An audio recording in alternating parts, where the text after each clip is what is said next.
Assalamualaikum warahmatullahi wabarakatuh. Perkenalkan, nama saya Siti Zaleha Kurnia Putri dengan NIM 210112144406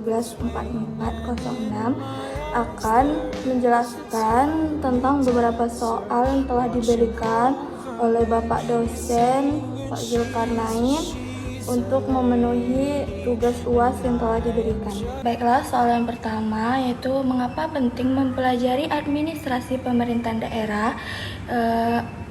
Kita penting mempelajari administrasi daerah karena agar kita mempunyai dasar kerangka analisis dalam memecahkan masalah-masalah pemerintahan di daerah.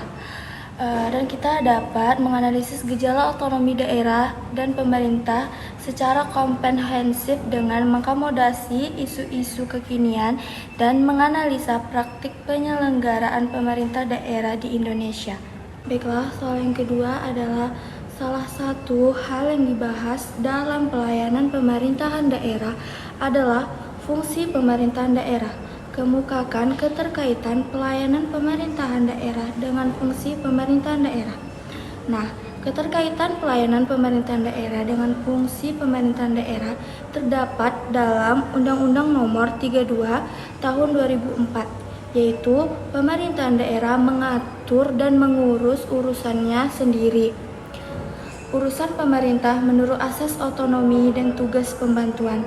Sesuai dengan pasal 11 Undang-Undang Nomor 32 Tahun 2004 menyatakan bahwa penyelenggaraan urusan pemerintahan dibagi berdasarkan kriteria eksternalitas, akuntabilitas, dan efisiensi dengan memperhatikan keserasian hubungan antar susunan pemerintahan.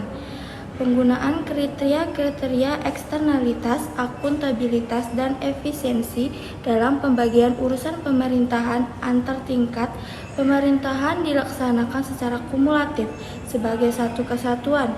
Urusan wajib didefinisikan sebagai urusan daerah otonomi yang menyelenggarakan diwajibkan oleh pemerintah.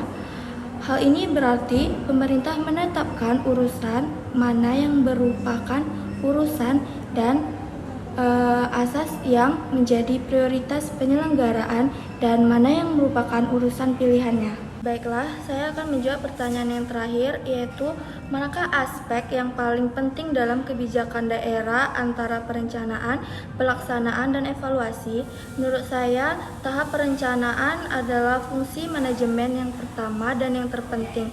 Itu dibutuhkan di setiap tingkat manajemen. Dengan tidak adanya perencanaan, semua kegiatan bisnis organisasi akan menjadi tidak berarti.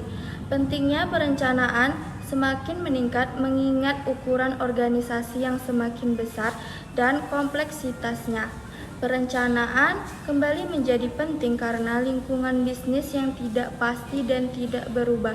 Dengan tidak adanya perencanaan bukan tidak mungkin tetapi pasti sulit untuk menebak kejadian yang tidak pasti di masa depan. Semua karyawan mendapatkan arahan dan semua upaya mereka difokuskan pada tujuan tertentu. Dengan demikian, perencanaan memiliki peran penting dalam pencapaian tujuan organisasi. Baiklah, sekian jawaban dari saya. Apabila ada kesalahan mohon dimaafkan. Saya akhiri dengan Assalamualaikum warahmatullahi wabarakatuh.